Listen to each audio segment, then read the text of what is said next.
From the BBC World Service, in association with ABC and Akashvani, this is Stumped.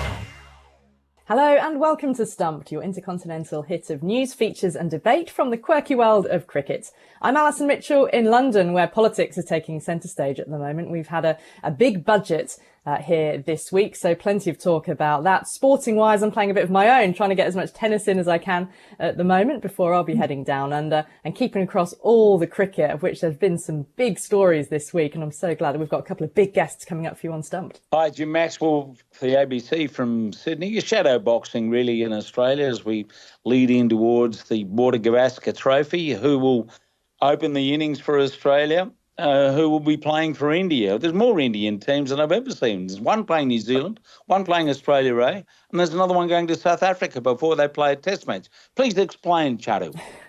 Well, I can talk about India E, which is probably just as good as India A or the main Indian team. This is Charu Sharma for Akashvani, and in the past, don't need me throwing names, but I used to play a fair amount of tennis with Ian Chappell on tour, and we used to commentate. Now, Alison, we can have our own Stumped mixed doubles team. What do you know? You're on. Okay. All right. But, applause for the Indian women's team, because they have recently, in a one-day international series, beaten the newly crowned World T20 champions. So, good for them, but not so good for the Indian boys, because they went down very heavily to New Zealand after almost 4 decades. And this weekend, though, the test match still has a lot of relevance. So let's see how that goes. The New Zealand women noticed that a trophy tour has been announced for when they get back to New Zealand. So they'll be able to parade that trophy. Even despite this loss to India, they will have those memories of the UAE fresh in their mind. It has been an eventful week in the test game. You've mentioned India, New Zealand, Charu, coming to that just now, but also for Pakistan, of course, beating England. And we have got their test captain, Shan Masood, coming up for you on Stumped. But first of all, let's start with New Zealand's men and that historic first ever test series win in India, a victory that ended India's run of 18 consecutive test series wins at home. That's an unbeaten home run that stretches 12 years since England famously beat them in a series 2-1 back in 2012. Now, the Black Caps secured their series with victory by 113 runs in the second test in Pune, giving them an unassailable 2-0 lead ahead of this week's third and final match in Mumbai. Now, I've been speaking to player of the match from the opening test, Rachin Ravindra, and he told me just what it's meant to be part of New Zealand's historic series win. I don't know, still very hard to wrap my head around it. It's been a few days since we did it, and I don't think it's quite sunk in yet. Hopefully it will before the next test match, because there's one more left in the series. But it's been an incredible past few weeks. Where did the performances, both of them, come from? Because you came in off the back of defeat to Sri Lanka. Can you pinpoint how it all came together? I guess it was the perfect storm in a way. I think, obviously we didn't play our best cricket in Sri Lanka, but we also did play some good cricket. I mean, that first test we were relatively close. We also lost both tosses, so that's never really helps. Dealt to in the second test, but that's, again, a couple of moments which could have gone our way. We didn't take opportunities, and that's test cricket, and then all of a sudden a guy bats well and you get put to sword. But I think I'm a big believer in everything happens for a reason, and I think if we didn't have that, then potentially we wouldn't have this here. So, it worked out reasonably well in the end, and I think that shows the resilience of the group, not just, the people, the players, but also the support staff to keep turning up and keep working hard and keep trusting ourselves and being true to what it means to be a black cap. And I think it showed in these last 2 tests. How important was it, with hindsight, that rolling over of India for 46 in the first test, starting so strongly like that? Massively. I mean, to be honest, I did not expect that to happen, especially losing the toss.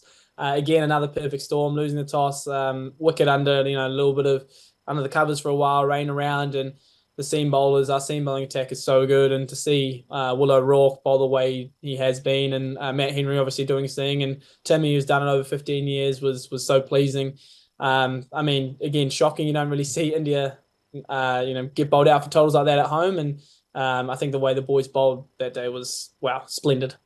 Yeah, it was their third lowest in history, wasn't it, for India? But then you come out with the bat, you hit 134. And also, well, we have to point out, it's the first time, wasn't it, for a New Zealand batter scoring 100 in India since Ross Taylor back in 2012. So that was a tremendous feat. And you would have done that in front of a lot of family as well in Bangalore, because that's where your parents are from. Yeah, for sure. I mean, that was a special day. I think what made it even more special was being able to share the little partnerships with everyone, most especially with Timmy. I think I said in the press conference, weren't necessarily backs against the walls, but there was a point in the game where it could have gone either way, especially the way their spinners bowl, and we know how things can happen quite quickly. And to be able to share that with one of my good mates in the team, a guy who's played so much cricket, he's been to India so much and hasn't quite had a win.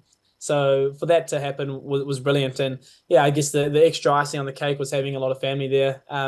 Don't get to see them that often these days, but I'm sure they're very proud being able to cheer me on from behind the TV screens, and when they do get to watch me when I do play the odd game in Bangalore. So I guess there was an accumulation of things, and it was a special few days. Yeah, I mean, Indian family, you're beating India. How do they manage with their friends who would be ardent India supporters? Yet they, of course, are supporting their son or their, nephew, their whatever the relation would be, cousin. How does that go amongst family and friends? Yeah, it's pretty crazy. I was actually talking to my mum this morning and talking to her about it. Obviously, my immediate family lives in New Zealand, but she was saying how a lot of the family are still, up at arms and like, oh, is it Rachin? Is it India? Who was it? Who do we support? But I guess that's cool. I mean, it's nice they always have their unconditional support, and it shows the pride of the Indian people, right? No matter what sort of relation you have to the person, they're still supporting India, which I think is quite cool. And that's why it's always great to play Test cricket in India. The fanfare and the passion these guys have is next level, and any opportunity to do it over here is fantastic. And albeit from afar, have you been able to gauge what the impact of this securing the series has been back in New Zealand? Yeah, I guess we'll get to know once we're home properly. But I mean, even just little things, my mates, we have this sort of big group chat and they go crazy whenever they watch Test match cricket, but especially the India result. And you see all the records that have happened. And I mean, you see the frequency of teams beating India, and it doesn't happen often. England was last in 2012, was it? 12, yeah. And then before that was like Australia and then South Africa in the early 2000s. So it doesn't happen often. And I think it's significant for the New Zealand people, but not just from that perspective, but also the women have been doing well, the White Finns have been doing well too. So hopefully it continues to grow cricket in New Zealand. And look, it's been an amazing golden generation for New Zealand cricket, and those boys certainly inspired me as a teenager to stick with it and enjoy the game and showcase their talents in such amazing moments. So hopefully we can continue inspiring young kids in New Zealand. Yeah, and you've spoken about that golden generation, and now more recently Neil Wagner is now retired, and before that Ross Taylor, and these two test matches were played without Kane Williamson as well. So does it paint the future from now as being a very healthy one for New Zealand cricket? Yeah, I guess it's always daunting when you have such great players retire and guys cycle through, and you see guys come to the end of their career. But the pleasing thing is we still got a lot of experience in the group. You got Tommy Latham's captain, he's played 80 odd tests. You've got guys who played a lot of cricket in different environments. You've got Dev who plays all 3 formats around the world. You've got Daryl who does the same. Still got Timmy around the group.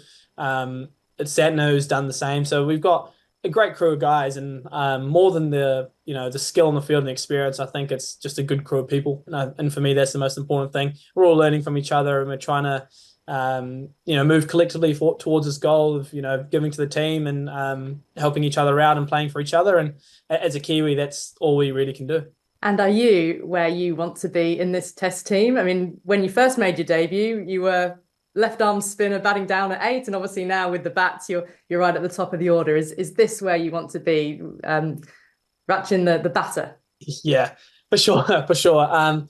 I mean, back then you'd ask me, I'd probably say, any chance I could get to help the team in whatever capacity helps being an all-rounder, gets you in the team, but also you can contribute different ways. And I'd like to continue being an all-rounder for sure, but I think from a young age, I always want to be a batter. I've opened the batting for Wellington, my domestic team. And for me, I always dreamt of being a batter internationally. So, I'm very happy with whatever situation. Again, I'll do whatever the coach or captain wants me to do. But I guess batting is my passion, and I really do enjoy it. And I'll like to chip in whenever I can with the ball. Rachin, good luck for the rest of the tour, and congratulations on the series win. All right, Alison, thank you so much. Cheers. Well, that's a really enjoyable chat, I have to say. Rachin has so much energy and passion, and it really just came through. And he was talking to me there from his hotel in Mumbai. He's 24 years old, 11 test matches into his career. And one thing that really struck me there, which I'm sure it probably did, Jim and Charu, you as well, him just talking about, again, that satisfaction from this kind of historical win in test cricket. There was a really great article in one of the newspapers over here by the journalist Tim Wigmore in the last couple of days about the sort of chaotic looseness of franchise cricket and players ducking and diving between leagues here and there. And there's players who have talked about the sort of dissatisfaction you get through, maybe being with a team up to a certain point, then leaving a league and going somewhere else. But Rachin there has sort of encapsulated what it means to be part of something together, where you see a job through to the end, and the satisfaction from taking part in something that has such deep meaning as winning a test series on Indian soil for the first time in so many years. And India have just been unbreachable at home. I mean, Jim, they really have pulled something very special out of the bag, haven't they? Particularly when you consider that, the defeats to Sri Lanka coming into the India tour. Yes, well, they started afresh in India and they got the best of what happened at the toss in that particular game, when it was doing a bit more than I think Rohit Sharma expected. And they couldn't quite get to lunch without losing most of their side. So that was a terrific start for New Zealand in those conditions. But it was interesting, the remarks that came out about franchise cricket, and the fact that these relationships have probably corroded some of the old enmity that was in the game, because people didn't know each other and may have been a little intimidated by their reputations and the rest of it. But there's a lot more fellowship, quite obviously, in the game now than there was before. So that's the plus, definitely, of these franchise leagues and the game getting along in such a healthy way. And I don't think there's any doubt that New Zealand have hit a bit of a high point. And I love to hear, as you suggested, the energy, the refreshment in the young man's voice. We saw him earlier in the year in New Zealand play against Australia, and he looked a bit raw then, but he's coming on strongly and very effectively. And New Zealand, despite the absence of key players, and playing some incredible cricket. Next on Stumps, another big guest, as Pakistan's Test captain Shan Masood tells us how he finds the balance amid the chaos. And gosh, there's been quite a bit of chaos, hasn't there, in the last few weeks.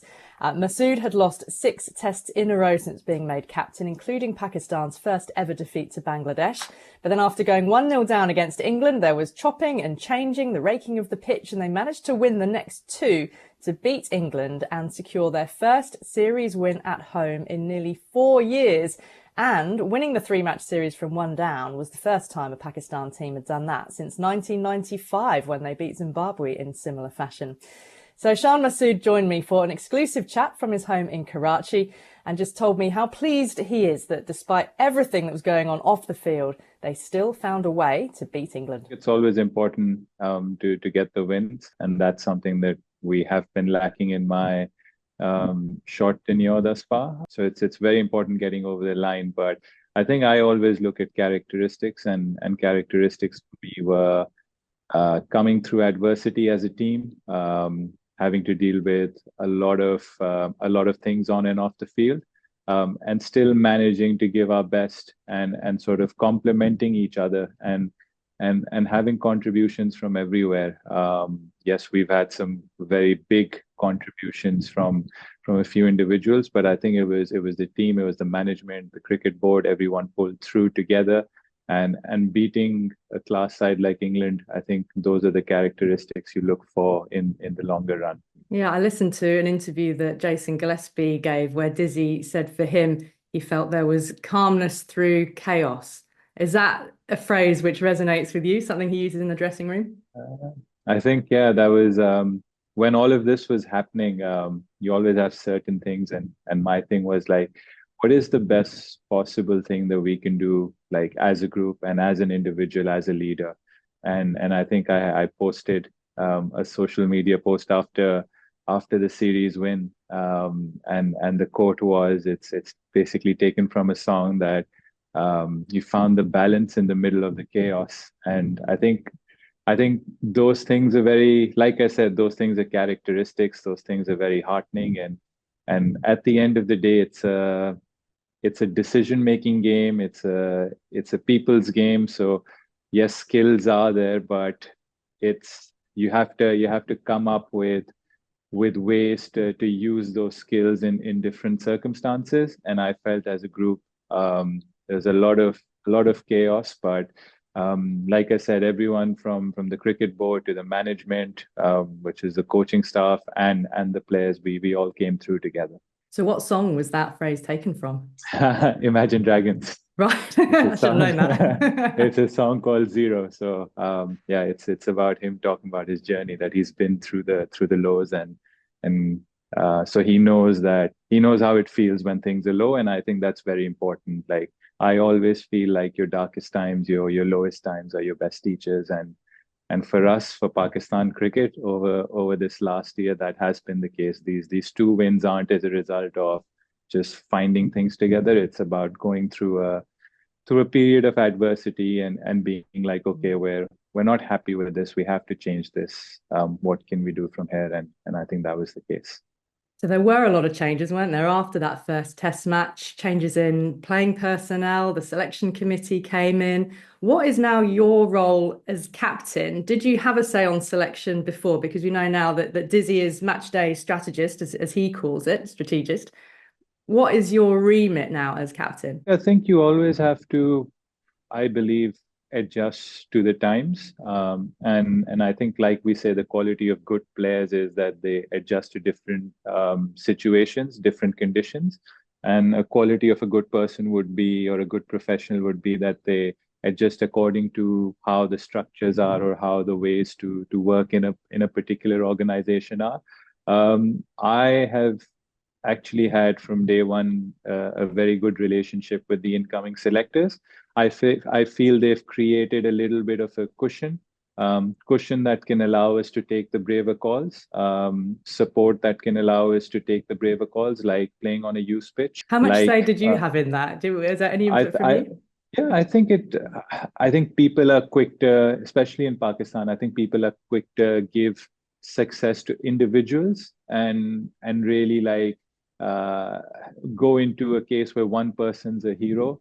But I think it's always going to be a collective thing. And I'd rather pass the credit on to everyone else. But I think it was a collective decision. I think when we sat down together in our first meeting, we were on the same page. We said, guys, we need to take 20 wickets. How do we take 20 wickets? And we thought that playing on a youth pitch, playing 3 spinners, that would benefit us greatly. So I think we've been on the same page, and in decision making, that's what I want. Like, that's what I like. I've worked with 3 different setups in my tenure so far. My first series in Australia was different. Then my series in Bangladesh was different. And then these last 2 test matches were with a different group of people that were involved in selection, that were involved in leadership. And I think so far, touch wood, like, I have been on the same page with them. And again, at the end of the day, it's about Pakistan cricket. And we were very fortunate that we realized the potential problem. And the potential problem was, how do we take 20 wickets, and how against England can we